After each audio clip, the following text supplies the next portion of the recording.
டாக்டரை பார்க்கணும். நியூரோ பார்க்கணும். கால் நடுக்கமா இருக்குன்னா லாமாற்றின்னு ஒரு சிறப்பு விற்கிது, அதை கொடுத்தா கால் நடுக்க நிக்கி. உனக்கு என்ன பிரச்சனை? முட்டி வெளியா? King Louis. த்ரோட் இன்ஸ்பெக்ஷனா? Bacardi lemon. காய்ச்சல் இருக்குன்னா 1848 சிறப்பு. உங்களுக்கு கைகால் நடுக்கமா? இல்ல இல்ல, என்ன இதெல்லாம் இத்தனை பேத்துக்கு சொல்றீங்க? சிறமா, நான் டாக்டர்மா, மெடிக்கல் வச்சிருக்கேம்மா, எல்லாருக்கும் தெரியுது. நான் சொல்ற மருந்து உங்களுக்கு ஏதாவது தெரியுதா? எப்படி இப்படிங்க? தலையெல்லாம் ஒரு மாதிரி குது குதுன்னு வருதானே, வேற ஒன்றும் செய்யல, குது குதுப்பு மட்டும்தானே. கேஎஃப் லெகர் என்ன கை வலிக்குதா? ஓல்டு மங்குன்னு கேளுங்க. கை வலி, கால் வலி, கல் குடைச்சல். இந்த பாட்டில் சதுரம் சதுரமா இருக்கும், கட்டம் கட்டமா போட்டிருக்கும். ஓல்டு மங்க் அப்படிங்கிறது உங்களுக்கு இடுப்பு வலி, கை வலி எல்லாம் சேர்ந்து வருதா? பல வியாதிகளை கண்ட்ரோல் பண்ணக்கூடிய ஒன்னே ஒண்ணுதான். நீங்க மருந்துல கடையில போய் இந்த வாங்குற மருந்தெல்லாம் வாங்காதீங்க. 145 கொடுப்பாங்க, கரெக்டான மருந்து. அதான் வீரன். இருந்தாலும் பரவாயில்ல நடுவர்களே, பேசிடலாம். அதனால பள்ளிப்பட்டி மக்கள் எனக்காக ஒரு தடவை ப்ளீஸ் சின்னதா கைத்தட்டல் கொடுங்க. கைத்தட்டல் கொடுங்க, பாவம் கெஞ்சி கேக்குது, பயமா இருக்கு. இருந்தாலும் பேசிடலாம் நடுவர்களே. உன்னால எவ்வளவு சவுண்ட் வைக்க முடியுமோ வச்சுங்க. ஏன்னா என் பேச்சு யாருக்கும் கேட்க போறது இல்ல, அவ்வளவு சவுண்ட் மெதுவா இருக்கு. தமிழே, யுத்தத்தில் வாளிலிருந்து பிறப்பாய், ரத்தத்தில் தூய்மையாக இருப்பாய், முத்தத்தில் தாய்மையாக சிறப்பாய், மொத்தத்தில் முத்தமிழாய் சிரிப்பாய். உன் நடைக்கு வளர்மதியின் பிறை வணக்கம். உட்கார்ந்திருப்போர் அனைவருக்கும் என் நிறை வணக்கத்தை தெரிவித்துக் கொண்டு மக்கள் முன்னாடி பேசுமா. பயத்தை கண்டு அஞ்சியதும் இல்லை, பயத்தை கண்டு அஞ்சியதும் இல்லை, பாசத்தில் எங்கள் பள்ளிப்பட்டி மக்களை யாரும் மிஞ்சியதும் இல்லை என்று சொல்லக்கூடிய அருமையான கிராமத்தில் நின்று பேசிட்டு இருக்கோங்க. கிராமம்னா சும்மா வாங்க, இதுதாங்க கிராம மக்கள். இந்த கிராம மக்களுடைய அன்பும் பாசத்துக்கு ஈடாக நகரத்துல முடியுமான்னு கேக்குறேன். எப்படி முடியும்? நான் கேக்குறேன். நம்ம பட்டிமன்றத்தை பார்க்க மாப்பிள்ள வந்து நிக்கிறான் பாருங்க, ரஞ்சித் மாப்பிள்ள மேச்சேரில இருந்து வந்திருக்காங்க ஒரு 4 பேர். அவங்களுக்கு ஒரு கைதட்ட கொடுங்க. இவங்கெல்லாம் எங்க ரசிகர்கள். அங்கேருந்து மேச்சேரில இருந்து மாப்பிள்ள வந்திருக்கான். நிக்காத மாப்பிள்ள, இப்போ உனக்கு சேர்த்தாரே அந்த மேல ஸ்டூல்ல ஏறி உட்காரலாம். கிராம சரியில்லை, கிராம சரியில்லைன்னு சொல்லி பேசுறீங்க. நீ பேச பேச 2 பேர் இறங்கி கிராமத்துல டாய்லெட் சொல்லிட்டு டாய்லெட் போனாங்களா இல்லையா? கிராமத்துல எல்லா வசதியும் வந்துருச்சுங்க. பனைமரத்துல போய் உட்கார்ற குரூப் இந்த குரூப். நம்ம குரூப் பனைமர குரூப் இல்ல, இதே வேற குரூப்ல போயிருக்கேன். நாங்க ஏசி ரூம் போட்டு கொடுத்துருக்கா செல்வராஜன். ஏசி ரூம் 2 ரூம் போட்டு கொடுத்துருக்காரு. பனைமரத்துக்கு ஏன் போறோம்? கிராமத்துல எல்லாம் ஏசி ரூம் நிறைக்காம போக மாட்டோம். கிராமங்கிறது வசதி வாய்ப்போட இருக்குதுங்க. உங்களை பத்தி ஒரு 2 வரி கவிதை சொல்லிருங்க.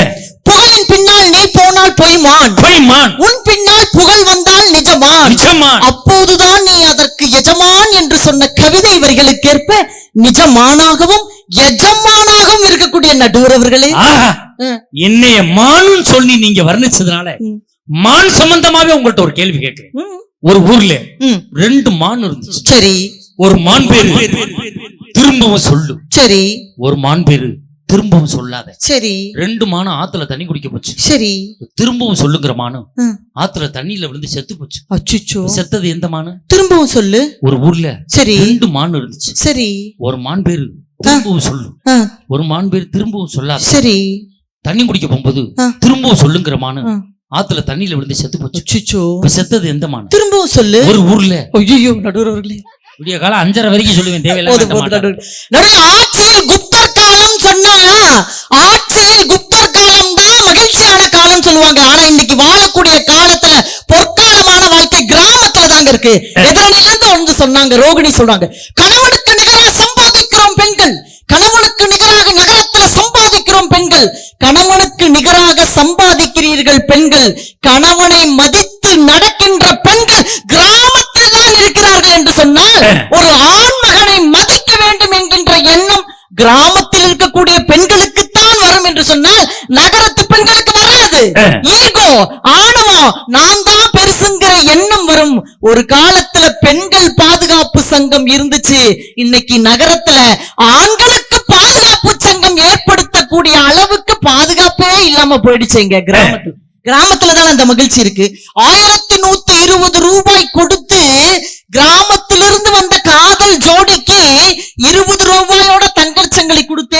சொன்னீங்களே, அது எதற்காக கொடுக்கப்பட்டது தெரியுமா? அந்த நகை இலவசமாக எதுக்காக தெரியுமா? அந்த நகையை இலவசமாக அவங்க கொடுத்தாங்க தெரியுமா? அந்த கிராமத்து காதல் ஜோடியின் அன்பிற்காக கொடுக்கப்பட்டதுன்னு சொன்னா, அந்த மாறாத கிராம காதல் இன்றைக்கும் நிலைத்திருக்குது தாங்க அர்த்தம். இதற்கு சொன்னாங்க கள்ளிப்பால் கொடுக்கிறாங்க. கிராமத்தில் பெண் குழந்தை பிறந்தால் கள்ளிப்பால் கொடுக்கிறார்கள் என்று தவறான செய்தியை சொல்லாதீங்க. கிராமத்துல பெண் குழந்தை பிறந்தால் என்ன பெத்த ஆத்தாவே வந்து பிறந்துட்டா, என் குலதெய்வம் பிறந்துருச்சுன்னு அவர்களை போற்றி வளர்ப்பது கிராமத்தில். 6 மாச குழந்தைக்கு கூட நகரத்தில் பாதுகாப்பு இல்லாத சூழல் ஏற்படுகிறது என்று சொன்னால் எப்படிங்க கிராம வாழ்க்கையை விட நகர வாழ்க்கை பெரிதாக இருக்க முடியும் சொல்ல முடியும்? நான் கேட்கிறேன். இவங்க சொன்னாங்க டாக்டருக்கும் கல்யாணம், நகரத்துல என்ஜினியருக்கும் கல்யாணம், டீச்சருக்கும் கல்யாணம் பண்றாங்க நகரத்திலேன்னு சொன்னீங்களே. கிராமத்தில் கல்யாணம் எப்படி நடக்கும் தெரியுமா? ஒரு மனதிற்கும் இன்னொரு மனதிற்குமான அன்பான இணைப்பாக அந்த திருமணம் இருக்கும் என்பதுதாங்க நிதர்சனமான உண்மை. எதில் இருந்து சொன்னாங்க, ஒரு கண் போச்சுன்னா கிராமத்துல தன்னை சுத்தி இருக்கிறவங்களுக்கு 2 கண்ணு போகணும்னு நினைக்குவாங்களா இந்த கிராமத்து மக்கள்னு சொன்னாங்களே. அப்படி நான் சொல்லாதீங்க. தன் வீட்டில் ஒரு பிள்ளை தோற்று போனால் கூட தன் கிராமத்தில் ஒரு பிள்ளை ஜெயித்தால் தன் குடும்பமே ஜெயித்ததாக நினைத்து கொண்டாடுகிறது கிராமத்து மக்களுடைய மனசுங்க. புதுக்கோட்டையில திவினேஷ் என்கின்ற பாடகருங்க, சின்ன பையன் பழைய பாடலை அழகாக பாடிக்கொண்டு ஜெயித்து வந்த போது ஒட்டுமொத்த கிராமமும் என் பிள்ளை ஜெயித்ததாக தூக்கி வைத்து கொண்டாடினார்கள் என்று சொன்னால், கிராமத்திற்குத்தான் எல்லா பிள்ளைகளையும் தன் பிள்ளைகளாக நினைக்கக்கூடிய எண்ணம் உண்டு என்று சொன்னால். ஆனா ஒண்ணு தெரிஞ்சுக்கங்க சார், கிராமத்துல நீங்க எல்லாமே சரின்னு சொல்றீங்க. 25 வருஷத்துக்கு முன்னாடி நான் கிராமத்துல என்ன இருக்கேன், ஒருத்தன் என்கிட்ட தண்ணி அடிக்கிற பழக்கத்தை கொண்டு வந்தான். ஒரு ரம் வாங்கி அந்த கொடுத்து இதுல செவனப்ப ஊத்தி குடிங்க. என்ன குடிச்ச சோறுல வாந்தி அடிச்சிருச்சு. குடிச்ச சோறுல வாந்தி எடுத்துட்டேன். இப்ப 25 வருஷமா அந்த பழக்கத்தை விட்டுட்டேன். உண்மையில கைதட்டுங்க, 22 வருஷமா அந்த பழக்கத்தை விட்டுட்டேன். ரம்முல அதை ஊத்துறது இல்ல, கொக்கோ கோலா தான் ஊத்துறது. அதான் சேருங்கிறாங்க. கிராமத்துல பெண்களை மதிக்கிறது இல்லைன்னு சொல்றாங்க. உண்மை இல்லைங்க. நகரத்துல ஏடிசிங்கிற பேர்ல எத்தனை பெண் பிள்ளைகள் மரணத்தை தழுவுகிறார்கள் தெரியுங்களா? ஐயா உண்மைங்கிறார். எத்தனை பெண்கள் அப்பாட்ட சொன்னா அசிங்கமாயிரும், அம்மாட்ட சொன்னா அசிங்கமாயிரும், இவ்வளவு மோசமா என்னைய வாட்ஸ்அப்லயும் பேஸ்புக்லயும் போட்டானேன்னு மரணத்தை தழுவக்கூடிய பெண் குழந்தைகள் அதிகங்க. ஆனா கிராமத்துல தன் கிராமத்து பெண் பிள்ளைக்கு ஒரு பிரச்சனைன்னா கிராமத்து இளைஞர்கள் ஒன்று கூடி அந்த பெண் பிள்ளைக்கு ஆதரவாக நின்று அவர்களை காப்பாற்றுவார்கள் என்று சொன்னால் அதுதான் கிராமத்து வாழ்க்கை. இந்த கிராமத்து பிள்ளைய பார்த்தவனே நகரத்துல இருந்து வந்து அவங்க வீட்டுக்காருக்கு பிடிச்சிருச்சு. அவருக்கு என்ன பிடிச்சிருச்சு? சனி பிடிச்சிருச்சு. அன்னைக்கு இன்னைக்கு இருக்கக்கூடிய ஆண்கள், கிராமத்து ஆண்கள்ல எதிர்பார்ப்பதெல்லாம் எப்படிப்பட்ட வாழ்க்கை தெரியுங்களா? அம்பானி மாதிரி லைஃப், எங்க ராணி அக்கா மாதிரி அழகான ஒய்ஃப். இது அழகான ஒய்ஃப் கிடையாது, அகலமான ஒய்ஃப். எங்க அக்காவுக்கு என்னங்க குறைச்சல்? அங்க பாருங்க, உங்க அக்காவே குறைச்சதானே. அழகுன்னா அழகு, அவ்வளவு அழகுங்க. அவங்க அழகே ஆகாது. இது எப்படி மாத்தி சொல்றதுன்னு தெரியல நடுவர்களே. இப்ப கிராமத்து காதல் எவ்வளவு அழகா இருக்கும் தெரியுமா? இப்ப எங்க ராணி அக்கா மாதிரி ஒரு அழகான பிள்ளைய பாத்துட்டா அந்த கிராமமே விழா கூலமாயிரும். எப்படி தெரியுமா? அந்த காலத்துல கிராமங்கள்ல எவ்வளவு பக்தி வளர்ந்துச்சுங்க. திருநாவுக்கரசரும் மாணிக்க வாசகரும் திருஞான சம்பந்தரும் வள்ளலாரும் வாரியாரும் பக்தியை வளர்த்துனாங்க. ஆனா இன்னைக்கு பக்தி இருக்கா நகரத்துலங்க? 2 பயலுங்க நகரத்துல பள்ளிக்கூட வாசல்ல நிக்க வேண்டிய பையன் கோயில் வாசல்ல 2 பேர் நின்னுட்டு இருக்காங்க. அதுல ஒரு பையன் சொல்றான், டேய் தம்பி, அவ என்ன ஒரு பார்வை பார்த்தா அப்படியே நான் மயங்கி போயிட்டேன்டாங்கிறான். அதுக்கு பக்கத்துல இருக்கிற பையன் சொல்றான், நீ ஊன்னு சொல்லு, நாளைக்கே அந்த பிள்ளைய தூக்கிடலாங்கிறான். 2 பேரும் படிக்கிறது யூகேஜிங்க ஐயா. அப்ப அவங்க பிரிகேஜி பிள்ளைய பிளான் பண்ணிக்கிறாங்க. நகரத்து வாழ்க்கை எப்படி இருக்கிறதுங்கிறது ஒரு கவிஞன் எழுதினான். இந்த சினிமா குழந்தைகளுக்கு பல் முளைக்கும் முன்னே மீசை முளைக்க வைத்து விட்டது என்று சொன்னாங்க. சினிமா குழந்தைகளுக்கு பாலியல் வன்முறைகளை தூண்டக்கூடிய சினிமாவாக இன்றைய சினிமா மாறிவிட்டது என்று சொன்னா, பாடம் எப்படி அன்றைக்கு கிராமங்கள்ல நான் அந்த காலத்துல பாடல் எப்படி கொடுத்துறாங்க? ஒரு குழந்தைகள் பிள்ளைகள் வளரும் போது அந்த பாடலை கேட்கும் பொழுது அது பாடம் அல்ல, அவனுடைய வாழ்க்கைக்கே எதிர்காலத்திற்கே ஒரு உதாரணமாக இருந்த காலம் போய் இன்னைக்கு எப்படியோ மாறிடுச்சுங்க. அழகா அன்னைக்கு கொடுத்தான் ஆளும் வளரன். ஒரு காலத்துல அந்த காலத்துல வாழ்க்கை முறை எப்படி இருந்ததுங்க? ஆசிரியர் உட்கார்ந்து இருந்தாருங்க, மாணவர்கள் நின்று கொண்டு பாடம் நடத்தினார்கள், அந்த பாடம் மாணவர்கள் மனதில் நின்றது. இன்னைக்கு ஆசிரியர்கள் நின்று கொண்டிருக்கிறார்கள், மாணவர்கள் உட்கார்ந்து கொண்டிருக்கிறார்கள். ஒருபோதும் பாடம் அவர்கள் மனதில் நிற்பதே இல்லை என்பதுதான் உண்மை. அடிச்சாங்க அந்த காலத்துல, பிள்ளைகளை அடித்து வளர்த்தார்கள், உருப்படியான பிள்ளையாக இருந்துச்சு. இன்னைக்கு அடிச்சா என்ன அடிச்சின்னா நான் உன்னை குத்துவேன்னு சொல்லக்கூடிய காலத்துல இன்னைக்கு காவல்துறையிடம் மாணவர்கள் அடி வாங்கக்கூடிய சூழல் வந்ததற்கு காரணம் என்ன தெரியுமா? நரக வாழ்க்கை இன்னைக்கு நகர வாழ்க்கை நரகமான வாழ்க்கையாக மாறிடுச்சு. பிள்ளைகளை கண்ட்ரோல் செய்வதற்கு தயாராக இல்லை என்ற சூழல் வந்துருச்சுங்க தான் உண்மை. உண்மையிலே என்று ஆசிரியர்களுடைய கை கட்டப்பட்டதோ அதன் பிறகுதான் மாணவர்கள் காவல்துறை முன்பாக கைதட்டி நிற்க வேண்டிய சூழ்நிலை வந்து விட்டது. இதான் உண்மையான நிலைமை, தெரிஞ்சுக்கணும். அன்னைக்கெல்லாம் பள்ளிக்கூடத்தில் ஒன்று சேர்க்கையில் என்ன சொன்னாங்க எங்க அப்பா அம்மா எல்லாம்? கண்ணை மட்டும் விட்டு உறிஞ்சி எடுங்க சார் அப்படின்னாங்க. அன்னைக்கு வாத்தியா அது மட்டும் பொழைச்சிக்கிட்டு போறான், பிச்சை எடுத்தா அது பொழைக்கட்டும்னா அன்னைக்கு அந்த அளவுக்கு புள்ள குட்டி ஒரு வீட்டில் 4 புள்ள 5 புள்ள இருந்துச்சு. அப்போ ஒன்று போனா ஒன்று இருக்கட்டும் அப்படின்ற மாதிரி விட்டு உரிங்க சார் அப்படின்னாங்க. அன்னைக்கெல்லாம் வீட்டுக்கு எத்தனை புள்ள? 10 புள்ள 12 புள்ள டெச்சங்கணக்கில் அடிச்சு பெற்றிருக்காங்க. எங்க தாத்தாலாம் 14 புள்ள. என்னையா பங்காளிக்கு 13 அவனை தாண்டணும் வைராக்கியத்தை வச்சோம்னா எங்க உடைய வைராக்கியத்தை வச்சிருக்கான் பாரு. நடுவுல இருமா அந்த ஆளு பழக்க வழக்கம் சரியில்லைன்னு இதோட இங்க இருக்கப்படாதுன்னு சொல்லிட்டு பரமாவுக்கு அனுப்பணும். அங்க ஒண்ணு 2 பேர் அங்கே 4 வித்துட்டேன். மொத்தம் 18 பேர் சொத்துக்கு பிரிக்க வர்றாங்க. ஒண்ணு தெரிஞ்சுக்கங்க எவ்வளவு சிரமம். அன்னைக்கெல்லாம் குழந்தை நிறைய பக்குறாங்கன்னு சொல்லி குடும்ப கட்டுப்பாடு சின்னம், முக்கோண சின்னம், தென்னை மரத்துக்கு தென்னை மரம் அடிச்சு வச்சாங்க. தென்னை மரம் பூரா கேட்டுக்கிட்டு 2 காய்க்கு மேல காய்க்க மாட்டேங்குது. இவங்க தான் கேட்க மாட்டேங்கிட்டாங்க. இது வரைக்கும் அடிச்ச தென்னை மரம் பூரா 2 காய்க்கு மேல காய்க்கல சார். இப்ப இங்க டெசன் 6 8 12 எங்க ஊர்ல ஒருத்தர் 24 உள்ள பேர் வைக்க முடியல, நம்பர் போட்டேன் 1 2 ஒரு ரெட்டப்புல வந்துருச்சு 9 ஏன்னு வச்சிருக்கேன். அவனுக்கு 9 9 ஏ இதுல பட்டா நம்பர் நான் போட்டிருக்காங்க. நீ பேசுமா, நான் நிறைய சொல்லுவேன். எங்க இருந்துங்க இப்படி 10 பிள்ளை 14 பிள்ளை கிராமத்துல பிறந்துச்சு. நான் கேக்குறேன் எங்க இருந்து இந்த யோசனை வந்துச்சுல நினைக்கிறேன். இப்படி 9 ஏயில பிறந்தால்தான் நான் 9 ஏ எங்க அப்பா. அதுதான் அறிவு அதிகமா இருக்குது உங்களுக்கு. 9 எங்க பெரியப்பா, 9 ஏ எங்க அப்பா. எது நம்ம 2 ஏ தான், ஒன்லி 2. நான் கேக்குறேன், கிராமத்துல 10 பிள்ளை 15 பிள்ளை பிறந்துச்சு இல்லைங்க, அந்த 10 பிள்ளையும் 15 பிள்ளையும் அவர்கள் பிள்ளைகள் என்று அவர்கள் நல்லா சொல்ல முடியும். ஏன்னா இன்னைக்கு ஒரு பிள்ளை பிறக்குது, டெஸ்ட் டியூப் பேபி இருக்குது, யாரு பிள்ளைன்னே தெரியல. இன்னைக்கு என்ன காலம் பாத்தீங்களா? ஏன் தெரியுமா இந்த அம்மா ஏன் குண்டா இருக்காங்க, இவ்வளவு குண்டா இருக்காங்க தெரியுமா? ஃபாஸ்ட் ஃபுட்டா சாப்பிட்டு அவங்க உடம்பு இப்படி ஆயிருக்கு. நல்ல ஆரோக்கியமான உணவு முறை கிராமத்துல இருக்குதுன்னு சொன்னா நல்ல தொடுதல் கெட்ட தொடுதல் சொல்லு. நல்லது கெட்டது ஒரு காலத்துல சொல்லி கொடுத்தாங்களா இல்லையா? எங்க கிராமங்கள்ல நல்லது எது கெட்டது எதுன்னு சொல்லி கொடுத்தாங்க. இன்னைக்கு குட் டச்னா என்ன, பேட் டச்னா என்னன்னு 1வது படிக்கிற குழந்தைக்கு நகரத்துல சொல்லி கொடுக்குறாங்கன்னு சொன்னா அந்த குழந்தைக்கு பாதுகாப்பு வேணுங்கிற சூழலை உருவாக்கியது கிராமமா நகரமாங்க? உண்மை. ஒரு சொல்லுங்க. நகரத்துல சார் ஒண்ணு தெரிஞ்சுக்கங்க, இந்த காதல் மோதல் இதெல்லாம் நகரத்துல தான் அதிகம் இருக்கும்.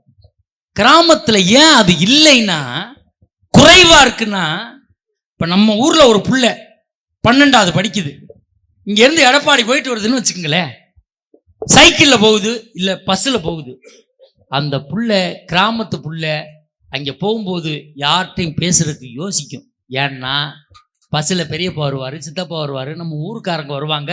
அது சைக்கிளில் எங்கனையும் நின்று பேசாதுங்க, அத்தாடி சித்தப்பா வர்றாரு பெரியப்பா போறாருன்னு சொல்லிட்டு அதை உறவுகளால் அவர்கள் பயந்து கொண்டு அந்த ஒழுக்கத்தோடு வாழ்ந்து கொண்டு இருக்கிறார்கள். நகரத்தில் அப்படி கிடையாது. பக்கத்து வீட்டுக்காரன் பிள்ளை ஏத்து வீட்டுக்காரனோட போயிடும். இந்த பிள்ளை எங்கேயோ பார்த்த மாதிரி இருக்கு, ஏத்து விடுதான்டான்னு சொல்ல முடியுமா? யாரும் எதுக்கும் கண்டுக்கிற மாட்டேன். எவன் எக்கேடு கேட்டான்னா என் வயிறு நிறைஞ்சா போதும்னு வாழக்கூடிய வாழ்க்கை தான் நகரத்தில் வாழ்ந்து கொண்டு இருக்கிற சூழல் இருக்கிறது. பக்கத்து வீட்டுல யார் இருக்காங்கன்னு தெரியாது, ஒரு கொலை நடந்தால் கூட தெரியாது. ஆனா கிராமத்துல ஒரு பிரச்சனைனா என் பங்காளிடா, என் உறவுக்காரன்டான்னு ஜாதி மதத்தை கடந்து போய் தில்லா நிக்கிறது கிராமத்து மக்களுடைய வாழ்க்கைய. உண்மை இல்ல? கிராமத்துல சார் என்ன இருக்கேன், உண்மையிலே கிராமத்துல மாதிரி வாழ்க்கை வாழ முடியாது. நான் ஒரு புது புல்லட் வாங்கினேன், செல்போன்ல ஸ்டேட்டஸ்ல வச்சு. எப்படி புல்லட் வச்ச 3வது நிமிஷம் கூப்பிட விழுந்துட்டு, இதை பார்த்தவன் 12 பேர், அதுல முதல்ல பார்த்தவன் எங்க பெரியப்பேன். சோசியக்கார்ட்ட போய் கேட்டேன், அண்ணே வச்ச 3 செகண்ட் விழுந்துட்டோம்னு. அந்த விழுந்த போட்டோ வையின்னேன், விழுந்த போட்டோ வச்சேன், பார்த்தேன் என் பெரியப்பன் விழுந்துட்டேன். அப்பா தொலைஞ்சிட்டான்டா அப்படின்னு. இப்படி ஒரு வாழ்க்கையும் வாழ்ந்துகிட்டு இருக்காங்க. கிராமம் அவ்வளவு அழகான வாழ்க்கைங்க. ஏதோ ஒன்னு ரெண்டு இருக்குமா, 1-2 பிரச்சனையை பெருசுபடுத்தி பேசலாமா? நானா இப்ப வயல்ல விவசாயம் பண்ணிக்கிட்டு இருக்கேன், நீட்டா நடவு நட்டுருக்கேன், அருமையா அப்ப வந்து பொதி கட்டி நிக்குது. கருது பறிய ஆரம்பிச்ச உடனே நீட்டா எல்லாம் கிளீனா இருக்கும். நடவு நடுறதை பத்தி நீ கவலைப்படாத, நீட்டா எல்லாம் இப்ப வந்து யூரியா போட்டு லைட்டா தூவி இப்ப வந்து நாமினி கோல்டு எல்லாம் அடிச்சு எல்லாம் கிளீனா வச்சிருக்கேன். இப்ப நான் வந்து உரம் போடுறதெல்லாம் கிடையாது, இதுல ட்ரோன்ல அடிச்சுக்கிட்டு இருக்கேன். நான் இப்பெல்லாம் ட்ரோன்னா எது, ஸ்ப்ரேயர் கிடையாது, ட்ரோன்ல உரம் போட்டுக்கிட்டு இருக்கோம், மருந்து அடிச்சுக்கிட்டு இருக்கேன். அந்த அளவுக்கு டெவலப் ஆயிடுச்சு. விசுன்னு அடிக்கிறதுல பூச்சியை பறக்குது, இப்ப நீட்டா கிளீனா இருக்கு. என் மாமியா மட்டும் ஒரு தடவை அதை பார்த்துட்டு போச்சுன்னா போதும், அடுத்த நாள் புகையை அடிச்சு கூப்பிட வந்து. அப்படி ஒரு கண்டிஷன் இருக்கு. கிராமத்துல இருந்து வந்த பிள்ளைங்க பொண்ணு பார்த்துட்டு எங்க வீட்டுக்காரர் போனார். யார என்ன, கிராமத்துல இருக்கிற பிள்ளை பொண்ணு பார்த்துட்டு போனாருங்க. நிச்சயத்துக்கும் கல்யாணத்துக்கும் நடுவுல ஒரே ஒரு மாசம் தான் டிஃபரன்ஸ், 1 மாத இடைவெளி இருந்துச்சுங்க. நான் கோயிலுக்கு போனா கோயிலுக்கு பின்னாடியே வருவார், லைப்ரரி போனா லைப்ரரி பின்னாடி வருவார். ஆனா திரும்பியே பார்க்க மாட்டேன். ஏன், எங்க கிராமத்துல எங்க பாட்டி வளர்ப்பு அப்படி. கோயிலுக்கு போய் சாமி கும்பிடலான்னு சாமி முன்னாடி நிக்கிறேன், அர்ச்சகர் வந்து என்ன பார்த்து என்னம்மா நட்சத்திரம்னு கேட்டாரு. அதுக்கு அவர் எதிர்த்தாப்புல நின்று என்ன தெரியுமாங்க சொன்னாரு, அவன் நட்சத்திரம் இல்ல, என் வாழ்க்கையில் ஒளியேற்ற வந்த நிலவே அவதான்னு சொன்னாரு. எத்தனை மணி இருக்கும், ஒரு 10 மணி இருக்கும். நடுவர் பிளாக்ல வாங்கி அடிச்சிருந்திருப்பேன் போல இருக்கும். அடுத்த நாள் வந்தாருங்க, உன் பெயரை என் கையில் பச்சை குத்தலாம் என்று நினைத்திருந்தேன், பின் வலிக்கும் என்று வந்து விட்டேன், எனக்கல்ல உன் பெயருக்கு. 1.5 கோட்டை தாண்டிட்டான்டா. உளர ஆரம்பிச்சாங்கல்ல, நம்மளுக்கு கணிப்பு தெரியும், ஓரளவு தெரிஞ்சிடும் எனக்கு. அந்த கிராமத்து காதல் அழகானது. கல்யாணம் ஆகி இன்னைக்கு 19 வருஷம் ஆயிடுச்சுங்க. வாழ்க்கை எப்படி தெரியுமா இருக்கு? அந்த நிச்சயார்த்த டயத்துல நீங்க அவர் பின்னாடியே வர்றாரு, திரும்பியே பார்க்க மாட்டாங்க. இப்ப கல்யாணம் முடிஞ்ச எவ்வளவு நாள் ஆச்சு? 19 வருஷம் ஆயிடுச்சுங்க. 19 வருஷம். அவன் திரும்பி பார்க்க மாட்டானே. ஓகே, நீங்க நம்ம 25 வருஷம் அனுபவம், எவனுமே திரும்பி பார்க்க தெரியுமில்ல. நான் ஒரு பட்டு புடவை கேட்டேங்க, கையில காசு இல்ல, என் மனசு கஷ்டப்படக்கூடாதுன்னு என்ன தெரியுமாங்க சொன்னாரு, 100 ரூபாய்க்கு ஒரு காட்டன் புடவை கட்டி ஒத்த ரோசாப்பூ வச்சாலே சும்மா ராணி மாதிரி அழகா இருப்படி தங்கும். கட்டிங் காசு எனக்கு பொல்ல மாதிரி தேத்துவாங்க. அந்த கல்யாணம் ஆன புதுசுல எல்லாம் பண்ணுவான். ஏங்க, அந்த கிராமத்து காதல் அழகானது எப்படி தெரியுமா? 5வது காதல் என்பது பெண்ணை தொட்டு பேசுவதல்ல கிராமத்து காதல், பெண்ணை தொட்டு பேசுவதல்ல கிராமத்து காதல், பெண்ணின் மனதை தொடும்படி பேசுவது கிராமத்து காதல்ங்க. அதுதான் உண்மையான காதல். அன்னைக்கு காதல் அத்தை மகளை மாமா மகளை தான் கிராமத்துல உரிமையோட கொண்டாடி இருப்பாங்க. பிறந்த உடனே இந்த பிள்ளை உனக்குத்தான் சொல்லியிருப்பாங்க. ஆனாலும் அந்த பிள்ளைய பார்க்கும்போது ஒரு பயம் வரும், ஒரு தயக்கம் வரும். நம்ம மாமா ஏதாவது நினைச்சிருவாரோங்கிற பயத்தோட தயக்கத்தோட அந்த கட்டிக்க போற பிள்ளைகிட்ட கூட தயக்கத்தோட பேசாம ஒதுங்கி போன காலம் உண்டு. ஆனா இன்னைக்கு நகரத்துல வாழ்க்கை எப்படி இருக்கு தெரியுங்களா? வாழ்க்கை எப்படி தெரியுமா இருக்கு? கலாச்சாரம் எப்படி மாறி போயிட்டு தெரியுமா? தாய் தந்தைக்கு தெரியாம லண்டன்ல படிச்ச பிள்ளைங்க 2 நாளைக்கு முன்னாடி 18 வயசு பூர்த்தியான உடனே அம்மா அப்பா கண்ணுக்கு மண்ணை தூவிட்டு வந்துருச்சுங்க. அந்த தாயும் தந்தையும் கதறக்கூடிய கதறலை பார்க்கின்ற பொழுது ஒன்னே ஒண்ணு சொல்றேங்க, இந்த இளைய சமுதாயத்திற்கு ஒன்னே ஒண்ணு சொல்றேன், தயவு செய்து வீட்டை விட்டு ஓடி வந்து உங்கள் பெற்றோர் கண்களில் மண்ணை தூவிக்கொண்டு ஓடி போய் மட்டும் காதல் திருமணம் செய்து விடாதீர்கள். ஏன் தெரியுமா? உங்கள் பெற்றோர்களின் வயிறு எரிந்தால் உங்களின் வாழ்க்கை வாழ்நாள் முழுவதும் எரிந்துவிடும் என்பதுதான் நிதர்சனமான உண்மை என்பதை தயவு செய்து இன்றைய இளைய சமுதாயம் ஒவ்வொருவரும் மனதில் நிறுத்திக் கொள்ளுங்கள். உங்கள் காதல் புனிதமானதா? உண்மையானதா? அப்படியானால் எத்தனை வருடம் ஆனாலும் உங்கள் பெற்றோர் சம்மதத்துடன் தான் திருமணம் செய்வேன் என்று அவர்கள் சம்மதத்திற்காக காத்துக்கொண்டு நீங்கள் திருமணம் செய்தால் நீங்கள் தான் உண்மையான இளைஞன் என்பதை உணர்ந்து கொள்ளுங்கள் என்று சொல்லி, ஒருபோதும் கிராமத்து வாழ்க்கையை விட நகரத்து வாழ்க்கை ஒரு படி கூட உயர முடியாது என்பதுதான் நிதர்சனமான உண்மை. கிராம வாழ்க்கையில் தான் சொர்க்கமே அடங்கி இருக்கிறது. அந்த கிராமம் தான் மகிழ்ச்சிக்குரிய காலமாக என்றைக்குமே இருக்கும் என்று சொல்லி, நகர வாழ்க்கை அது நரக வாழ்க்கை தான் என்று சொல்லி, நல்ல வாய்ப்புக்கு நன்றி கூறி விடைபெறுகிறேன். நன்றி, வணக்கம். அருமையான பேச்சு. நல்ல ஒரு கைத்தட்டல் கொடுங்க பாருங்க. இப்படிதாப்பா இருக்குன்னு. நானும் கிராமத்துல காதலிச்சேன். நம்மளுக்கு பல காதல் உண்டு. பலான காதல் இல்ல, பல காதல் உண்டு. நான் சொந்த அத்தை மகளே காதலிச்சேன். சொத்து வெளியில போயிடக்கூடாதுன்னு கணக்கு வழக்கல. காதலிக்கும் போது அந்த பிள்ளைய பார்த்து ஒரு பாட்டு பாடினேன். இன்னும் எனக்கு ஞாபகம் இருக்கு. நான் அப்பப்போ மறந்துட்டா கூட எனக்கு சொல்லி கொடுக்கறது யார் தெரியுமா? என் மாமனார் தான். நாம் பூவெடுத்து வைக்கணும் பின்னாலே,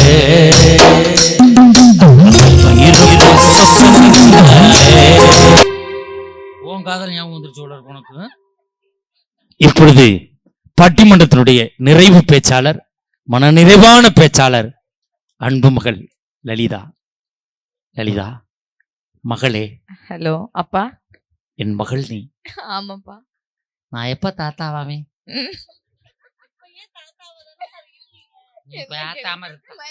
மேடம் நீங்க சிரிக்காதீங்க. சிரிச்சீங்கன்னா ஹலோ.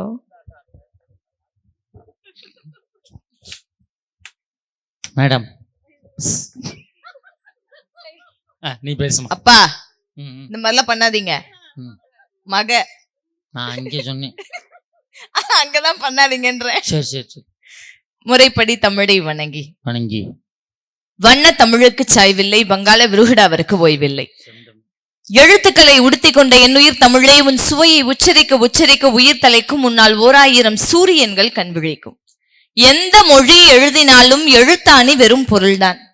எந்த மொழி எழுதினாலும் எழுத்தாணி வெறும் பொருள்தான். தமிழை உன்னை மட்டும் எழுதுகையில் அது உயிர் பெறுகிறதே உன் திருவருள்தான். உன்னை பற்றி பேச உன்னையே வணங்குகிறேன். சிறகு முளைத்த வார்த்தைகளால் செந்தமிழை தொடங்குகிறேன். ஒரே ஒரு தடவை கைத்தட்டல் மட்டும் கொடுங்க. இல்ல கைதட்டல் கொடுங்க. அருமையான தமிழ். எங்க இருந்து இஷ்டன்னு வந்தீங்க இந்த 2 பேரையும்? என்னத்துக்கு வந்துக்கிறீங்க? ஓவரா வந்து ஆத்தின் பேக்கிறீங்கன்னா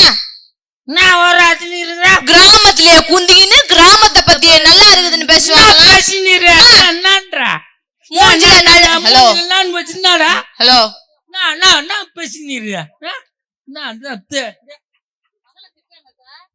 மூஞ்சில படிச்சு தெரியுமா? அது அது அப்பா படிக்கல. எம்ஏ எம்எட் இன்சென்டிவ் முதற்கொண்டு வாங்கியிருக்கேன். சர்டிபிகேட்லாம் தூக்கிட்டு வாங்க. ஹலோ தூரத்துல இருந்து பார்க்கதான் கொஞ்சம் பர்சனாலிட்டியா இருப்பேன். வாயை திறந்தா முனிசிபாலிட்டி கூவுமே கொப்பளிக்கிறது. வந்ததுல இருந்து நானும் பாக்குறேன். இவங்க கிராமத்துல பட்டிமன்றம் வைப்பாங்களாம், கிராமத்துக்கு சப்போர்ட் பண்ணி இவங்க பேசுவாங்களாம், அதுக்கு நீங்களும் கை தட்டுவீங்களாம். என்ன இருக்குது நியாயம் நான் கேக்குறேன். அப்படி கேளுமா? ஏங்க நீங்க நடுவர் தானங்க? இந்த அதுல சந்தேகம் வந்துருச்சாடாப்பா கடைசியில. சும்மா வந்ததுல நீங்க எனக்கெல்லாம் கல்யாணம் ஆகி சத்தியமா இன்னையோட 6 மாசம் முடிஞ்சிருச்சு. என்ன 6 மாசம் ஆகி தெரியல? நான் 6 மாசம் இல்ல, கல்யாணம் ஆகி 6 மாசம். மாசம் சொல்லக்கூடாது, மாதங்கள். மாதங்கள். மாசத்துக்கும் மாதத்துக்கும் வித்தியாசம் இருக்கு. என்ன வித்தியாசம்? ஒருத்தரை பார்த்து அந்த பிள்ளை 6 மாசமா இருக்குன்னா என்ன சார் அர்த்தம்? 6 மாதங்களாக இருக்குன்னா அது வேற. மாதங்கள் என்பது எனக்கு திருமணம் முடிந்து 6 மாதங்கள் ஆகிறது. விடிஞ்சிருச்சு. இந்த நிலவு வந்துருச்சு. எனக்கு கல்யாணம் ஆகி 6 மாசம் ஆச்சுங்க. அந்த வீட்டுக்குள்ள போகும்போதே ஒரு கொள்கையோடய போனேன். என்ன கொள்கை? அந்த வீட்டுல இழுத்தரைக்கு அம்மி இருக்க கூடாது, மாப்பிள்ளைக்கு மம்மி இருக்கவே கூடாதுன்னு நினைச்சேன். இருக்கா? வச்சிருக்கேன். அம்மிய மட்டும் தான் கட் பண்ணேன், மம்மி எதுவும் பண்ணல. உண்மையாவே நான் கூட நினைச்சேன் ஏன் மாமியார் கிராமத்துல இருக்க மாமியார் மாதிரி கொடுமை பண்ணுவாங்கன்னு. பட் ஏன் மாமியார் ரொம்ப ஸ்மார்ட். அப்படியா? சூப்பரான மாமியார். உண்மையாவே சொல்றேன், எனக்கெல்லாம் என் மாமியார் மாமனார் விட புருஷனுடைய மாமியார் மாமனார் தான் அவ்வளவு பிடிக்கும். நல்லா கை தட்டுங்க எனக்காக. திருப்பி சொல்லு. என் மாமியார் மாமனாரை விட என் புருஷனுடைய மாமியார் மாமனார்னா ரொம்ப பிடிக்கும். இந்த டவுன் வேலையை காட்டிட்டாயில. என்ன உன் மாமியார் மாமியார் விட புருஷனோட மாமியார் மாமியார் உங்க அப்பா ஆத்தா. இந்த டிகால்டி வேலை தான் காட்டுவேன். தெரியும் எனக்கு. நம்பி கொண்டு கொஞ்சம் அசந்து காப்பி குடிச்ச வேலையை இருங்க. எங்க மாமியார் மாமனாரு அவங்க மாமியார் மாமனார் நான் சொல்லல. உங்க அம்மாவுக்கு மட்டும் உங்களை பிடிக்கலாம், எங்க அம்மாவை எங்களுக்கு பிடிக்க கூடாதா? உங்க அம்மாவுக்கு எங்க அம்மாவுக்கு என்ன வித்தியாசம் தெரியுமா? எங்க அம்மா எந்த நிலைமையிலும் எங்களை சாக விடாது, உங்க அம்மா எந்த நிலைமையிலும் எங்களை வாழவே விட மாட்டேங்குது. அதான் பிரச்சனை. 6 மாதத்துல ஆரம்பிச்சிருச்சா? ஆமா, எனக்குலாம் 6 நாள்லயே ஆரம்பிச்சிருச்சு. கிராமத்துல இருந்து தானே வந்துச்சு அந்த அம்மா. ஆனா நான் என்ன பண்ணிருக்கேன் தெரியுமா? சத்தியமா நான் என்னதான் நகரத்துல வாழ்ந்தாலும் என் புருஷனை கூட்டிட்டு சத்தியமா தனி கொடுத்தலாம் போகல, இனி போகவும் மாட்டேன். அதுக்காக கை தட்டுங்க. நீ தாமா உத்தம புருஷி. தேங்க்யூ. வெல்கம். என் அப்பா என்னை எப்படி வளர்த்திருக்கீங்க? புருஷனை கூட்டிட்டு தனி கொடுத்தலாம் போக சொல்லி வளர்த்தீங்க. அதானே பார்த்தேன். எங்க போன அன்னைக்கு மாமியார் மாமனார் தனி கொடுத்தலாம் வச்சுட்டேன். நீ உருப்பட மாட்டே.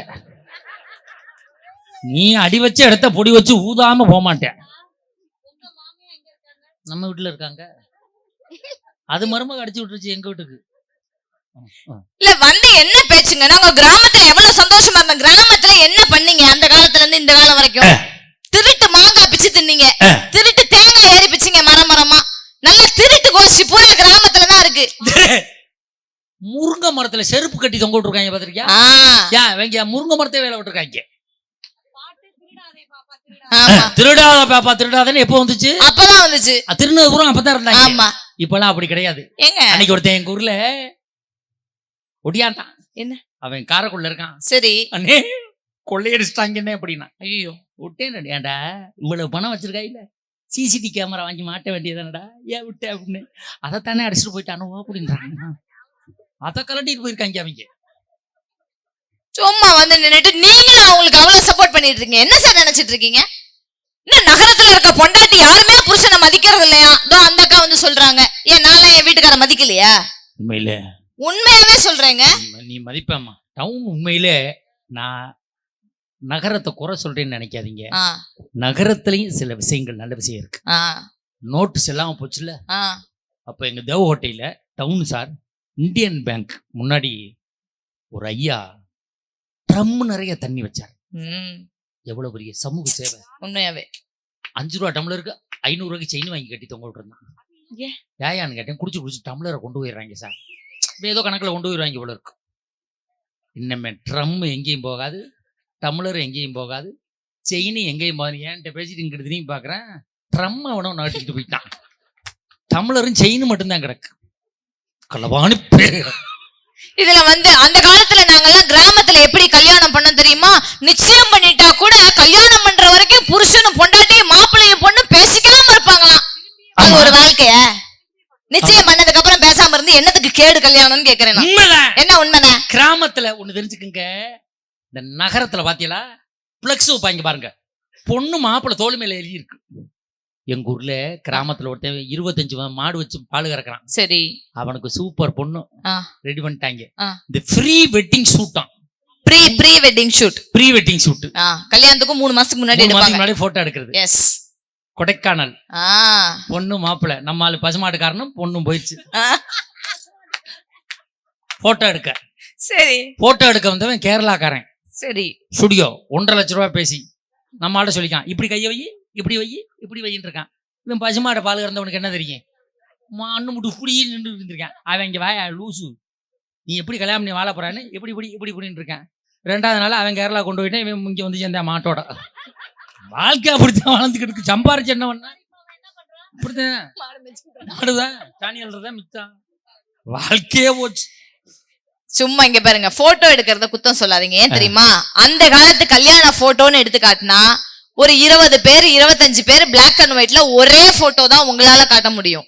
ஆனா இன்னைக்கு எத்தனையோ ஞாபகங்கள் நீங்க இன்னும் 5000 வருஷம் கழிச்சு பார்த்தா கூட அத்தனை புகைப்படங்கள். ஒரு குழந்தை பிறந்ததுல இருந்து அது தவழ்றதுல இருந்து அதுக்கு பல்லு முளைச்சதுல இருந்து அது கல்யாணம் பண்ணி கொடுத்து அது இன்னொரு வீட்டுக்கு போற வரைக்கும் அத்தனை புகைப்படங்கள் எடுத்து அலங்கரிச்சுக்கிட்டு இருக்கமே. அதுதானே நகரத்து வாழ்க்கை.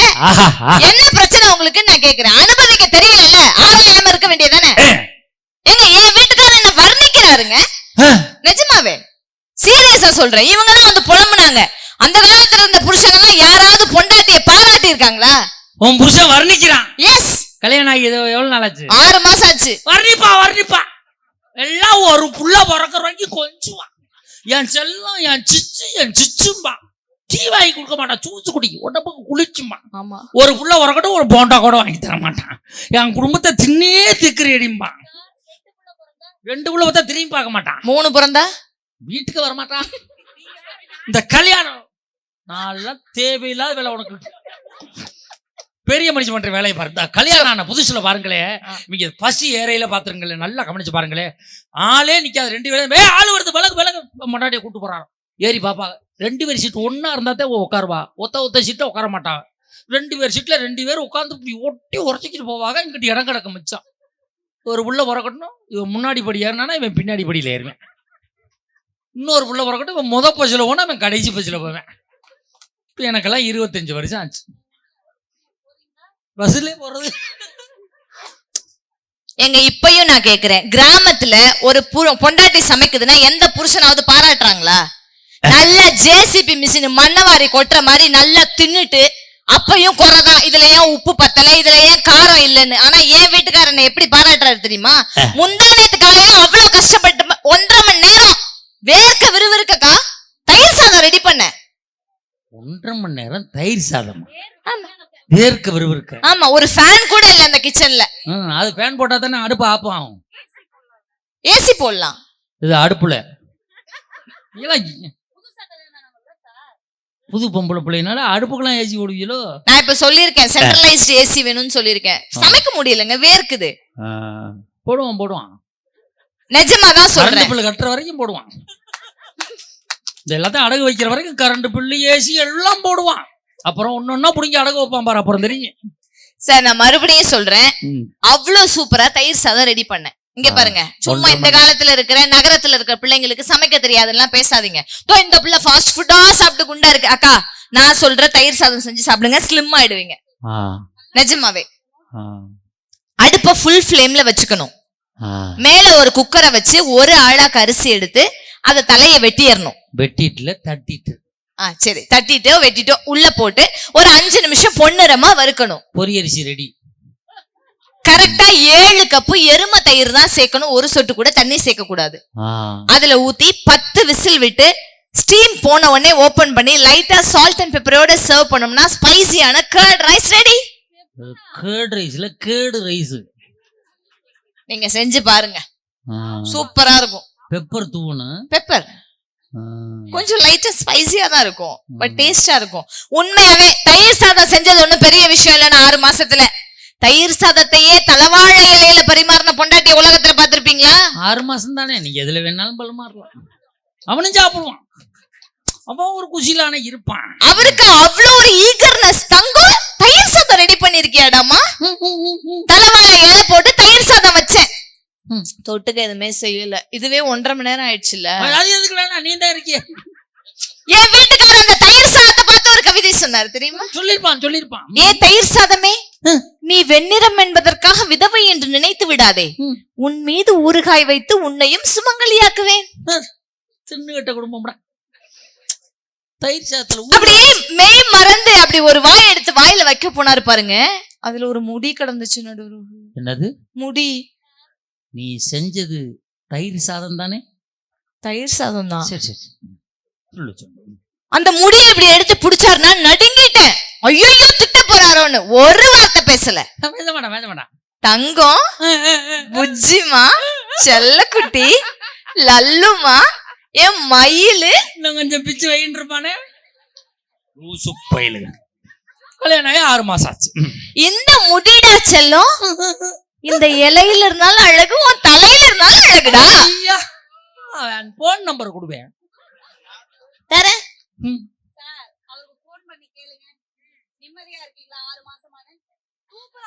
ஜாலியா இருக்கேன்னு சொன்னாரு. அவன் நிம்மதியா இருக்க மாட்டான்.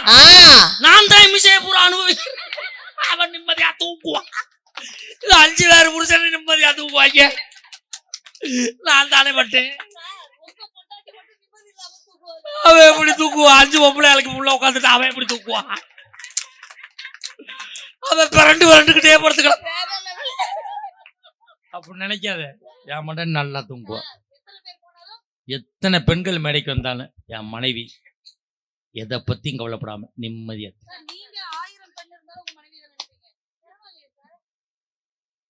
1000 பெண்கள் எங்க உட்கார்ந்து இருந்தாலும் அங்கே ஒரு கல்யாணத்துக்கு போறேன்னு வச்சுக்க 1000 பெண்கள் இருந்தாலும் என் மனைவியை மட்டும்தான் நான் பார்ப்பேன். அந்த அளவுக்கு கண்ணியம். என் மனைவியை மட்டும்தான் பார்ப்பேன். அவ பாக்குறாளான்னு பார்ப்பேன். அப்புறமா என் வேலையை பார்ப்பேன். ஆனா நீங்க சிரிக்கிற மாதிரி இல்லை. யூடியூப் ரெக்கார்டே ஆகட்டும். உண்மையிலே இத்தனை பெண்கள் உட்கார்ந்து இருந்தாலும் என் மனைவி இப்பொழுது நன்றாக தூங்கி கொண்டுதான் இருப்பாள். எப்படி? இந்த பேக்கேஜோட வேல்யூ என்னங்கிறது அவளுக்கு தெரியும். நீங்க பேசலாம். இந்த கிளம்பிட்டாள் உங்கப்பா. என்ன கவிதையோ. இப்ப என் வீட்டுக்கார என்ன 6 மாசத்துல வர்ணிச்சது உங்களுக்கு ஒரு பெரிய விஷயமா இல்லல்ல? இவங்க வீட்டுக்கார் இன்னைக்கு காலையில இருந்து எனக்கு 8 தடவை போன் பண்ணாரு. 2 பேரும் ஒரு ரூம்ல இருந்தீங்க? ஆமா. அட தெங்கனா என்னைய சொல்லி சிரிச்சுக்கிட்டே ஓம் புரிஞ்சா அதுக்கு போன் பண்ணிக்கிட்டு இருக்கேன் 8 தடவை. நீ என்ன பண்ணிக்கிருந்த? போத்திக்கிட்டு பேசிக்கிட்டு இருந்திருக்கு. நெட்வொர்க் எல்லாம் இருக்கு. உனக்கு அடிச்சா தானே வரும் போன். உனக்கு உன்கிட்ட பேசி செக் பண்ணிக்கிட்டு தான் அதுக்கிட்ட பேசிக்கிட்டு இருக்கேன். 8 காலு சீக்கிரம் தூங்க சொல்ற அதுக்கிட்ட பேசுறதுக்குத்தேன். நான் மாமாட்ட பேசக்கூடாதா? 8 காலு தான். 8 தடவை தான். உங்களுக்கு ஒரு 5 தடவை பண்ணிருப்பாரு போல. அதை இதுல மிக்ஸ் பண்ணிட்டீங்க. 8 தடவை போன் பண்ணாரு.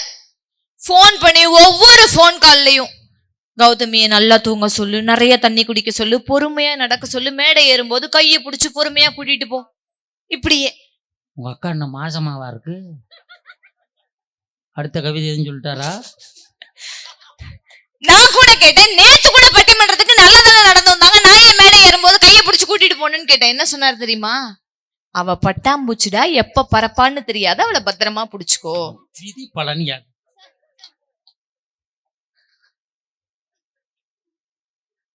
இத போய் உட்கார வச்சிருக்கேன் பாரு. என்ன இது சொல்லுது? இது புருஷன் அதுக்கு 8 தடவை போன் பண்ண சொன்னார்ல சார். அது புருஷனுக்கு 8 தடவை இது கிடைக்க சொல்லணும். நான் என்ன நடுவரா வேற யாருமா? நீ பெரிய மனுஷி மாதிரியா நடந்துக்கிற? பேசு சார். இந்த பிள்ளை லேட்டா வந்துச்சுன்னு மட்டும் கோவப்பட தெரிஞ்ச உங்களுக்கு அந்த பிள்ளை எவ்வளவு அழுதுகிட்டு வந்துச்சு அது என்னன்னு கேட்டீங்களா? ஏமா நீங்க ஒரு நடுவரா?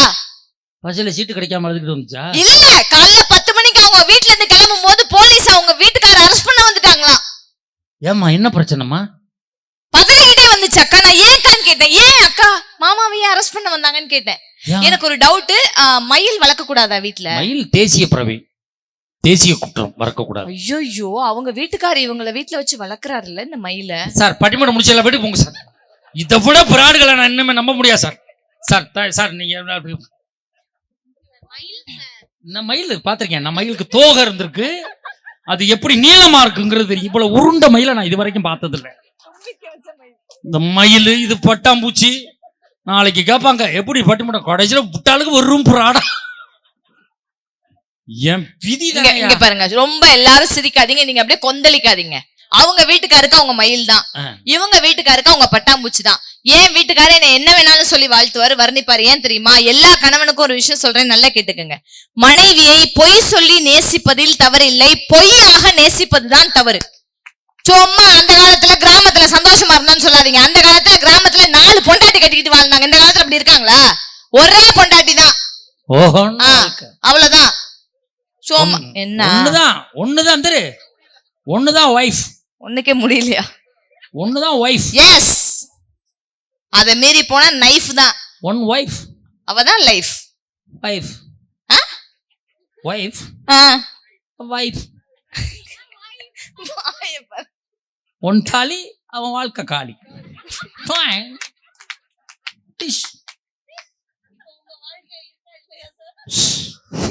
சும்மா 13 பிள்ளை பெத்தோம், 16 பிள்ளை பெத்தோம் நாங்க கிராமத்துல. அவ்வளவு சந்தோஷமா வாழணும்னு சொன்னீங்கல்ல நீங்க உட்பட.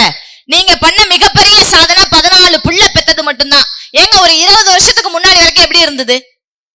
நாம் இருவர் நமக்கு இருவர்னு 2 குழந்தை பெத்துக்கிட்டாங்க. 10 வருஷம் முன்னாடி வரைக்கும் நாம் இருவர் நமக்கு ஒருவர்னு ஒரே குழந்தை பெத்துக்கிட்டாங்க. ஆனா இன்னைக்கு ஒருவேளை கல்யாணம் பண்ணி 5 வருஷம் 10 வருஷம் ஏன் டெஸ்ட் டியூப் பேபி கூட ஃபெயிலியரா போனா கூட அந்த பொண்ணுக்கு குழந்தை இல்லைன்னா அந்த கணவன் ஏன் தெரியுமா என்ன தெரியுமா சொல்றான்? நீயே எனக்கு குழந்தை, நமக்கு ஏன் இன்னொரு குழந்தைன்னு கேக்குற ஜெனரேஷன்ல நாங்க வாழ்ந்துட்டு இருக்கோம். நல்லா கைத்தட்டல் கொடுங்க. தயவு செய்து கை தட்டாதீங்க ப்ளீஸ். என்ன சார், நீங்க நினைக்கிறீங்க ஒரு புள்ள வச்சிருக்கோம், எனக்கெல்லாம் ஒரே பொண்ணு தான், ஒரே பையன் தான், எனக்கு 2 பையன் தான். இன்னும் ஒரு 10 வருஷம் கழிச்சு பாருங்க சார், தாய் மாமன் என்ற உறவே இல்லாம போயிடும். எந்த மடியில் வச்சு நீங்க தாய் குத்துவீங்க, காது குத்துவீங்க? சித்தப்பங்கிற உறவே இல்லாம போயிடும். ஒத்த புள்ள வச்சிருக்கேன், சித்தப்பன்னா என்ன? பருத்தி வீரம் படம் போட்டு காட்டணும், இவர் தான் சித்தப்பா. வரப்போதா இல்லைன்னு பாருங்க சார். நீங்க அத்தைங்கிற உறவே இருக்காது, அத்தை காரியே இருக்க மாட்டா. இவன் ஒத்த பயலுக்கு எப்படி அத்தை வருவா? 2 பொம்பளை பிள்ளைனா பெரியத்தா பெரியம்மா சின்னம்மா, அவ்வளவுதான். சித்தப்பா இருக்க மாட்டேன், மாமா இருக்க மாட்டேன். உறவுகளை அழித்து கொண்டு இருக்கிறோம். நம்ம பெருமையா சொல்லிக்கிட்டு இருக்கோம், ஒத்த புள்ள கருவேப்புள்ள கொத்து மாதிரி ஒத்த புள்ள வச்சிருக்கேன். கொஞ்ச நாள்ல என்ன நிலைமை வரப்போகுது பாருங்க. எல்லாம் உறவுகள் இல்லாம உறவுகளே தெரியாம போகுது. நான் தீர்ப்புல சொல்லிக்கிறேன். சரி, 14 பிள்ளை பெத்தீங்கல்ல, பெரிய சாதனையா? 14 பிள்ளைல எந்த பிள்ளையா டாக்டர் ஆச்சா, கலெக்டர் ஆச்சா, வக்கீல் ஆச்சா, இன்ஜினியர் ஆச்சா? என்ன பண்ணுச்சு? எல்லாம் தின்னுட்டு வீட்டுல தூங்குச்சு. கையை தட்டுங்க. உண்மைனா ஒரு பிள்ளை சாதிக்கல. எங்க வீட்டுல 14 பிள்ளை டாக்டர் ஆகல, இன்ஜினியர் ஆகல, வக்கீல் ஆகல, வாத்தியார் ஆகல, எதுவும் ஆகல. ஆனா மனுஷனா இருந்தான். கிட்டினி எவனும் தூக்கிட்டு போல. படிச்ச எங்க பெரியத்தா சட்னி அரைச்சா, கடைசி வரைக்கும் சாகாம இருந்தா. தின்னு அரைச்ச என் பெரிய தாளஞ்சாவல, சாப்பிட்ட என் பெரிய பொண்ணுஞ்சாவல. என் பொண்டாட்டி கிருட்டுன்னு மிக்சியில் அடைச்சி வச்சுட்டு போறா. அவ சாப்பிட்டு நான் சாப்பிடக்குள்ள ஊசி போயிருக்கு. அதெல்லாம் என் பொண்டாட்டி வைக்கிற சட்னி ஆடாடா. சொல்லுங்க அந்த பெருமைய. கோழி ஆயா அதை ஒரே மாதிரி இருக்கும். வயிற்றுல கலப்பா. நீ பேசமா முதல்ல சொல்லின்னு இருக்கும்.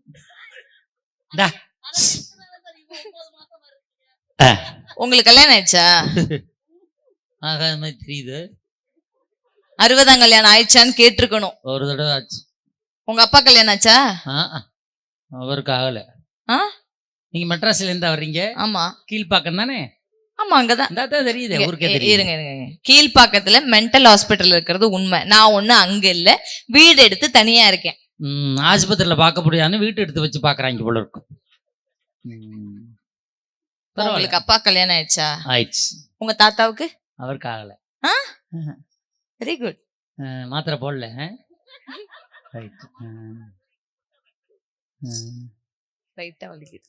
வலிக்கத்தான் செய்யும். தலை எனக்கு தான் வலிக்குது. என் தாத்தாவுக்கு கல்யாணம் ஆயிடுச்சு. கல்யாணம் ஆயிடுச்சுல. நான் என்ன கேக்குறேன், இருங்க, கொசுவா ஈயா என்ன சுத்தி வருது நடுறோம். வண்டா சொல்லிட்டாங்க. என்னது? சொல்லு அந்த வார்த்தை. மலரை தேடியும் வண்டு வரும். காலையில ரோட்டோரத்துல வண்டு உருட்டிக்கிட்டும் போகும். தேவையில்லாம என்கிட்ட மாட்டாதிய, கவனமா பேசிக்க. என்னது? அது ரோட்டோரத்து ரோஜா பூக்கள். ரோஜா பூவா? நீங்க டவுன் தானே, உங்களுக்கு அது தெரியாது. இங்க இன்னைக்கு இந்த பூ, இந்த ரோசா பூ இது வாங்குறதே 50 ரூபான்னு சொன்னாங்க தெரியுமா? 10 ரோஸ். காலையில வருங்க ரோஸ் பூவை தேடி வண்டு வரத்தான் செய்யும். காலையில உருட்டிக்கிட்டும் போகும். அதான் வண்டுருட்டாம்பழம். வண்டுருட்டாம்பழம் இந்த ஊர்ல ஃபேமஸ். அது எல்லா ஊர்லயும் கிடைக்கும், கிராமத்துல கிடைக்கும். நீங்க சென்னைனால உங்களுக்கு தெரியல. இங்க வெந்த ஃப்ரூட்ஸ் மாதிரியா? இல்ல, அது வேற சின்ன சைஸ். அப்ப எங்களுக்கு வாங்கிட்டாங்க. வண்டுருட்டாம்பழம் எனக்கு வாங்கிட்டாங்க. காலையில ஃப்ரீ சர்வீஸ். நீங்க காலையில இருந்து வாங்கிட்டு போலாம். ஒரு கிலோ எனக்கு வாங்கி தரீங்களா? நான் எவ்வளவு காசு? ஃப்ரீயா? யாரு தருவீங்க? இங்க எல்லாமே எல்லா ப்ரொடியூசர்ஸ் தான். என்ன கலர்ல இருக்கும்னு கேக்குறாங்க. உதிர்ந்த உடனே மஞ்சள் கலர்ல இருக்கும், கொஞ்சம் லேட்டா கலர் மாறும். என்ன எல்லாருமே சிரிக்கிறீங்க? என்ன விதை போட்டா அந்த மரம் வளரும் கேக்குறாங்க. கத்திரி விதை, தக்காளி விதை, மிளகாய் விதை, எல்லா விதையுமே இருக்கும். சரி, ஓகே. 3 பேருமே இருந்து வாங்கிட்டு போங்கன்னு சொல்றேன் நானு. எல்லா ஊர்லயும் சர்வீஸ் உண்டு. எங்க ஊர்ல கிடைக்குமான்னு தெரியலையே. இப்ப கிடைக்கும், கொஞ்சம் விடியட்டும், 4-4:30 ஆகணும். அப்பதான் உதுரும். ஒழுங்கா பேசிட்டு போங்க, தேவையில்லாம மாட்டாதீங்க நீங்க. சும்மா கிராமத்து வாழ்க்கை சந்தோஷமா இருந்தது, நாங்க அந்த காலத்துல நல்லா இருந்தோம்னு ரொம்ப பொய் சொல்லிட்டு போகாதீங்க. ஏன் தெரியுமா? ஒரு காலம் வரைக்கும், அந்த காலம் வரைக்கும் பொம்பளைங்க வீட்டை விட்டு வெளியே போகாம இருந்தா அவங்கள பத்தினின்னு இந்த நாடு பாதுகாத்துச்சு. பெண்கள் வீட்டை விட்டு வெளியே போகாம இருந்தா பத்தினின்னு சொன்னது அந்த காலம். பெண்கள் வீட்டை விட்டு வெளியே போகாம இருந்தா எங்க குடும்பமே பட்டினி ஆயிடும், அது இந்த காலம். உண்மைனா கைத்தட்டுங்க. எல்லாரும் என்ன யோசிக்கிறீங்க தெரியுமா? நான் தான் இந்த கிராமத்துல இருந்து கடைசி வரைக்கும் வாழ்க்கையில எதுவுமே சாதிக்காம, வாழ்க்கையில முன்னேறாம இப்படியே போயிட்டேன். என் பிள்ளையாவது நகரத்துக்கு போய் பெரிய பெரிய படிப்பெல்லாம் படிச்சு என் பிள்ளை நல்லா இருக்கட்டும்னு நினைக்கிற எத்தனையோ பெத்தவங்க இந்த கிராமத்துல உட்காந்து இந்த கோயில்ல வேண்டிக்கிட்டு தான் இருக்காங்க. அது இல்லைன்னு சொல்ல முடியுமா? எங்க கிராமத்துல இருக்கவங்க இப்பயே என்ன யோசிக்கிறாங்க? குரு பெயர்ச்சி வந்தா நம்ம வாழ்க்கை மாறிடும். சனி பெயர்ச்சி வந்துருச்சு, ஐயோ நான் இப்படி ஆக போறேன். சனி பெயர்ச்சியும் குரு பெயர்ச்சியும் உங்க வாழ்க்கைய மாற்றவே மாற்றாது. விடாமுயற்சி மட்டும்தான் உன் வாழ்க்கைய மாற்றும்னு சொன்னது எங்களுடைய நகரத்து வாழ்க்கை. இல்லன்னு சொல்லுவீங்களா? நான் என்ன கேக்குறேன், கிராமத்து வாழ்க்கை தான் நல்லா இருந்துச்சுன்னா நீங்க கடைசி வரைக்கும் ஏறு ஓட்டிக்கிட்டே இருக்க வேண்டியதானங்க. உங்களால இங்க ஏறு ஓட்ட முடியாததுனாலதான் அட்லீஸ்ட் நமக்கு இது சோறு போடல, சென்னையில ஓலா உபர் கார் ஓட்டியாவது நம்ம குடும்பத்துக்கு சோறு போடுவோன்றதுனாலதான் பல பேர் இங்க ஏறு ஓட்டாம அங்க கார் ஓட்டிக்கிட்டு இருக்காங்க. இல்லன்னு சொல்லுவீங்களா? உட்காந்துட்டு சும்மா வாய்க்கு வந்ததெல்லாம் பேசிட்டு போறீங்க. ஏங்க, வெளி மாநிலத்துலங்க நல்லா இந்த நியூஸ் எல்லாருக்குமே தெரிஞ்சிருக்கும். அபிஷேக்னு ஒரு பையன் 12th எல்லா சப்ஜெக்ட்லயும் ஃபெயிலு. அவங்க அப்பா அம்மா என்ன பண்ணாங்க தெரியுமா? எல்லா பத்திரிக்கையும் வர வச்சு பேட்டி கொடுத்தாங்க. பையனுக்கு கேக் வெட்டினாங்க. எல்லாரும் கேட்டாங்க, இவங்க என்ன கூறு கேட்ட அப்பா அம்மாவா இருப்பாங்க போல, பையன் ஃபெயில் ஆயிட்டான் அதுக்கு கேக் வெட்டுறாங்கன்னு. அவங்க என்ன தெரியுமா சொன்னாங்க? என் பையன் இந்த மார்க் எடுத்ததே எங்களுக்கு சந்தோஷமா இருக்கு. எங்க பையன் அடுத்த தடவை அட்டெம்ப்ட்ல நல்ல மார்க் எடுத்தா இந்த ஊருக்கே நான் சோறாக்கி போடுவேன்னு சொன்னாங்க. அந்த பையன் என்ன வார்த்தை தெரியுமா சொன்னா? என் அப்பா அம்மாவை பெருமைப்படுத்தி பார்க்கணும்னா சத்தியமா அடுத்த அட்டெம்ப்ட்ல நான் ஸ்கூல் ஃபர்ஸ்டே காட்டுவேன்னு அந்த பையன் சொன்னான். அதுதாங்க நகரம். கிராமத்துல என்ன பண்ணிருப்பாங்க? இழுத்து வச்சு செவினிலே அப்பிருப்பாங்க அப்பா அம்மா. இதெல்லாம் படிக்குமா, இதெல்லாம் விளங்குமான்னு. அப்பெல்லாம் மாலை முறைச்சு பேப்பர்ல தான் ரிசல்ட் வரும். சாயந்தரம் 3 மணிக்கு வர்றதுக்கு கிராமத்துல இருந்து டவுனுக்கு போயிடுறது. பேப்பரை வாங்கி கூட்டமா இருக்கும். சரட்டு புரட்டு விரட்டுறது. 401 402 404 காணா. நான் பெயிலு வீட்டுக்கே வராம சுத்துறது. பெயிலா போட்டு நம்பர் வழின்னு தூக்கு போட்டு செத்தவன்லாம் உண்டு. மறுநாள் காலையில விடுபட்ட நம்பர்ல அவன் பேர் வரும். நம்பர் வந்துட்டு விடுபட்டு போயிருப்பேன். அந்த காலத்துல அப்படித்தான் சார்.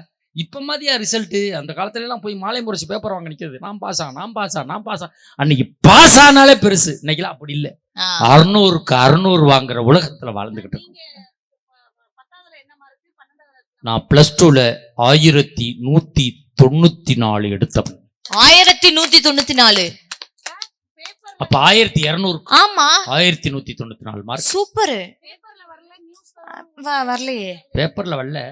ஹெட்மாஸ்டர் போய் கேட்டேன், நான் சார் நம்ம 1194 எடுத்திருக்கு, நம்ம பேர் பேப்பர்ல வரலன்னு கேட்டேன். தான் ஒரு அரை. ஏன் அது முழு பரீட்சையில மட்டும் எடுக்கணுமாம்ல. நம்ம காப்பரிச்சை அரை பரீட்சை முழு பரீட்சை 3 சேர்த்து அவ்வளவுதான் டோட்டல். அதோட நம்மள பெருமை பாராட்டுறாங்க. சரி விடுங்க, நீங்க பேசுங்க. ஆனா இப்ப இருக்க குழந்தைங்க எப்படி தெரியுமா? பெத்தவங்க எப்படி பெருமையா சொல்றாங்க தெரியுமா? என் பிள்ளை 3 வயசு தாங்க ஆகுது, ஆனா என் பிள்ளை 3 வயசுல 1330 குரலை என் பிள்ளை சொல்லுதுன்றத உலக சாதனையா பண்றாங்க. குழந்தை பிறந்து 1.5 மாசத்துல அது எல்லா கலரையும் கண்டுபிடிக்குதுன்னு ஒரு பெத்தவங்க பெருமையா சொல்றாங்க. அந்த காலத்துல பிள்ளைங்க பிறந்தாங்க, வாழ்ந்தாங்க, சொத்து சேர்த்து வச்சுங்க, நல்லா சாப்பிட்டாங்க, அவங்க சம்பாரிச்சாங்க, போய் சேர்ந்தாங்க. ஆனா இந்த காலத்துலதான் தான் கால்ல தான் நிக்கணும்ன்ற சுயமரியாதையோட நிறைய பேர் வாழ்ந்துகிட்டு இருக்காங்கன்ற தயவு செஞ்சு மறந்துடாதீங்க. சும்மா பேசுனீங்க கல்யாணம் கல்யாணம் கல்யாணம். என்ன தெரியும் கல்யாணம்? இப்ப நான் பண்ணிருக்கேன் சார் கல்யாணம், சுயமரியாதை திருமணம். தேங்க்யூ. வாழ்க வளமுடன். அந்த காலத்துல எல்லாம் அப்பா அம்மா சேர்த்து வச்ச சொத்துல கல்யாணம் பண்ணீங்க. புருஷனுக்கு கொஞ்சம் கூட சுயமரியாதையே இல்லைன்னு ஊரெல்லாம் வேசும். ஆனா இந்த காலத்துல அப்படி இல்ல. எவ்வளவுதான் கஷ்டப்பட்டு காதலிச்சாலும் அப்பா அம்மா ஏத்துக்கிற வரைக்கும் நான் வெயிட் பண்ணி தான் கல்யாணம் பண்ணிக்குவேன்னு சொல்ற எத்தனையோ பெண் பிள்ளைகள் இன்னைக்கு இருக்காங்க, நான் உட்பட. எனக்காக கை தட்டுங்க. சும்மா என்ன பேசிட்டு போறீங்க? நீ கல்யாணம் பண்ணக்கு நாங்க இதுக்கு கை சும்மா தட்ட சொல்றேன். காசும் கொடுத்து கையும் தட்டுவா உங்களுக்கு. தட்டுங்க. நீ என்ன பத்திரிக்கை கொடுத்த எங்களுக்கு கை தட்டு இருக்கு. எனக்கும் குடிச்சு அன்னைக்கு புரோக்கர் இருந்துச்சு போகல. ஆ, அது மாதிரி பெருந்தன்மையா இருந்துருவேன்.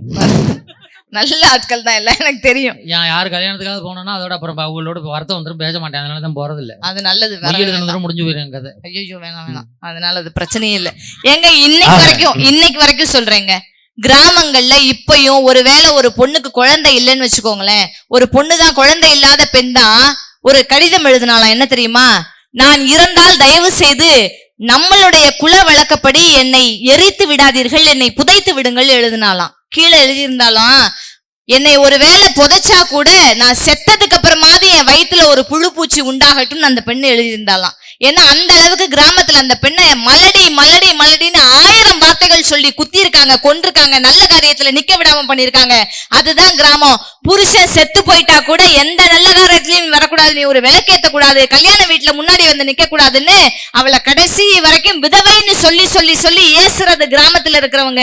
ஆனா புருஷன் செத்தா என்ன, நீயும் 4 இடங்களுக்கு போகணும், நீயும் இந்த உலகத்துல பார்க்கணும், புருஷனுக்காக மட்டும் நீ வாழல, நீ பிறந்ததற்காக நீ வாழணும்னு சொல்றது எங்களுடைய நகரம் என்கிற ஒரே காரணத்தினால் எல்லா விஷயத்தையும் அழிச்சு எல்லா மூட நம்பிக்கையும் ஒழிச்சு கடைசி வரைக்கும் உனக்காக நீ வாழு, உன்னை சார்ந்தவங்களுக்காக நீ வாழுன்னு இன்னைக்கு வரைக்கும் வாழ்ந்துகிட்டு இருக்கிறது நகரத்தாகிய நாங்கள் தான் என்பதை நீங்கள் தீர்ப்பாக தர வேண்டும் என்று சொல்லி தந்த வாய்ப்புக்கு நன்றி பாராட்டிய மகளே. நன்றி, வணக்கம், ஜெய் ஹிந்த். அருமையான பேச்சு.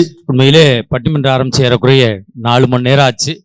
நான் 3 மணி நேரம் தான் பண்ணுவேன். உண்மையிலே இவ்வளவு தூரம் பண்ணியிருக்கோம்னா அதுக்கு காரணம் உங்களுடைய ரசிப்பு தன்மை தான். அண்ணே முடிச்சிடறேன், அண்ணே முடிச்சிடறேன் ப்ளீஸ். எனக்கு தானே அர்ஜென்ட். அவர் திட்டிகிட்டே உட்காராரு, நீ காசு வாங்குற இரு அடக்கு, நான் ஏன்டா அடக்கணும், உட்காருங்க ப்ளீஸ். மேலே இந்த நிகழ்வு நடப்பதற்கு உதவியாக இருந்து மரியாதைக்குரிய பள்ளிப்பட்டி ஊர்கவுண்டர் PV ரங்கநாதன் அவர்களுக்கும் தெற்குக்காடு ஊர்கவுண்டர் S ஸ்ரீநாத் அவர்களுக்கும் 2 ஊர் பெரியவர்களுக்கும் ஊர் பொதுமக்களுக்கும் நாங்கள் இங்கு வருவதற்கு காரணமாக இருந்த இந்த பகுதியிலே எங்களை அறிமுகப்படுத்தி அழைத்து வரக்கூடிய எங்கள் வளர்ச்சியில் மிகுந்த அக்கறை கொண்டு இருக்கக்கூடிய விநாயகா ஆடியோ நிறுவனத்தாருக்கும் இந்த நேரத்தில் நெஞ்சார்ந்த நன்றி